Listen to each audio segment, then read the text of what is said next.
Merci et bonjour à tous et à toutes. Donc, comme l'a dit André, je suis Ghislain Brzezinski. Je suis membre de l'Alliance écologiste indépendante et je coordonne la Champagne-Ardenne et je suis également membre du bureau politique national. Au niveau de l'Alliance écologiste indépendante, les histoires d'autonomie, ça nous concerne au premier chef.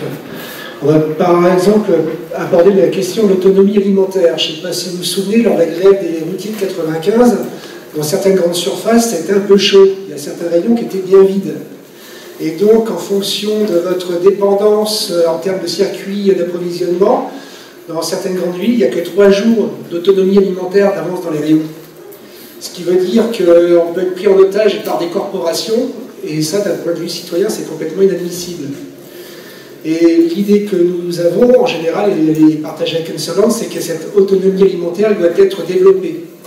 Parce que c'est quand même mieux de consommer local, l'empreinte énergétique est bien meilleure, je ne vous parle pas du CO2 et de la pollution, mais également vous développez du lien. C'est-à-dire que vous êtes en capacité, vous connaissez votre maraîcher. Le mien, par exemple, je traverse la rue, je suis chez lui et je vois ce qu'il met dans ses légumes. Voilà. Donc c'est quand même un réel plus. Pour l'autonomie énergétique, en fait, on a un gros problème, c'est un problème tout simplement jacobin, c'est que c'est hyper centralisé.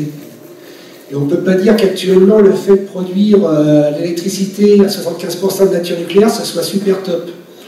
Parce que bon, ça engendre pas mal de problèmes de pollution, mais en plus de ça, comme cette électricité, il y a 58 réacteurs en France qui sont sur 19 points, et le problème c'est que cette électricité doit voyager pour être consommée. Et quand elle voyage sur les fils, on en perd entre 17 et 18% en cours de route.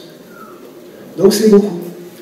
Puis une chose que vous ne savez pas, que très peu de gens savent, c'est que dans le coût de l'électricité nucléaire, le coût de démantèlement des centrales n'a pas été compté.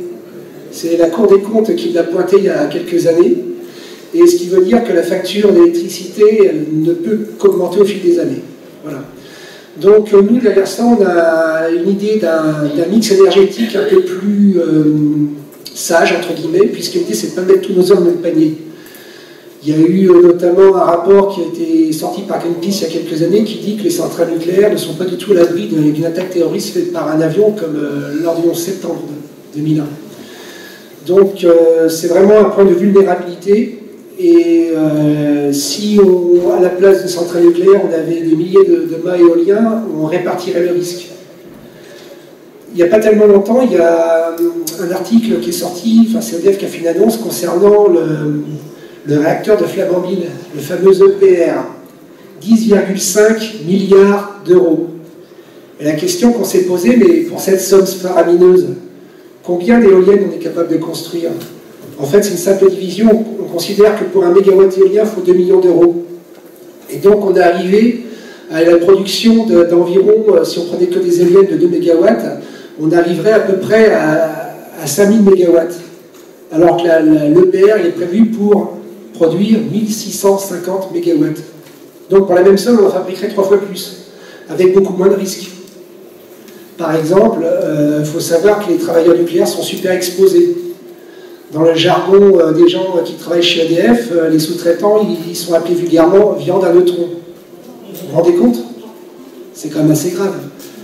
Donc voilà, il y a plein de difficultés liées au nucléaire. Il y a le problème aussi du stockage des déchets dont on ne sait que faire depuis des années. On nous promène littéralement sur le sujet. Dans la future grande région qui j'espère ne verra jamais le jour, il y a Bure.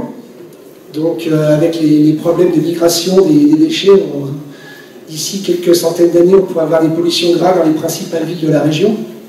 Et ça, on espère qu'on ne le verra jamais. Voilà, donc cette histoire de centralisme énergétique façon jacobine, nous, ne nous convient pas du tout. Et on espère que grâce aux régions, on aura la main sur la politique de production énergétique. Voilà. Et l'idée, une fois encore, c'est d'aller vers l'autonomie, parce que quand vous connaissez les producteurs, si jamais il y a des choses qui ne vont pas bien, vous pouvez aller les voir. S'il faut monter à Paris pour dire à EDF salut, mais ce que tu as fait, c'est pas bien, ça marche pas, quoi, c'est clair. Voilà. Est-ce que, s'il y a des questions, je propose d'y répondre après. Merci.